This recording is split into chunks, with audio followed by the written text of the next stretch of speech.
সংসদে আটকে গেল ডিলিমিটেশন বিল। এদিন লোকসভায় 131তম সংবিধান সংশোধনী বিল পেশ করে কেন্দ্রীয় সরকার। যদিও বিলের পক্ষে ভোট পড়ে 298টি, বিপক্ষে ভোট পড়েছে 230টি ভোট, কিন্তু সংবিধান সংশোধনী বিল পাশ করাতে ভোটদানকারী 2/3 সংসদের সমর্থন প্রয়োজন। যদিও সেই সংখ্যক সংসদের সমর্থন পায়নি ডিলিমিটেশন বিল, ফলে লোকসভার আসন সংখ্যা 543 থেকে বাড়িয়ে 850 করার যে পরিকল্পনা কেন্দ্রীয় সরকারের ছিল তা ধাক্কা খেল। এদিন লোকসভার মোট 528 জন সাংসদ ভোটদান করেছেন। সেই হিসেবে 2/3 সংখ্যাগরিষ্ঠতা পেতে বিলের পক্ষে 352টি ভোট পড়ার প্রয়োজন ছিল। ঘটনাকে বিরোধীদের বড় জয় বলে অভিহিত করেছেন প্রিয়াঙ্কা গান্ধী।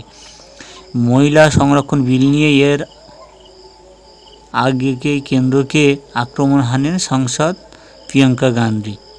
তার কথায়, মহিলা সংরক্ষণের মোড়কে বিজেপি রাজনৈতিক উদ্দেশ্যে চরিতার্থ করতে চাইছে। এই বিলগুলো আনার মাধ্যমে কেন্দ্র অন্যান্য অগ্রসর শ্রেণীর ওবিসি অধিকার কেড়ে নিতে চায়।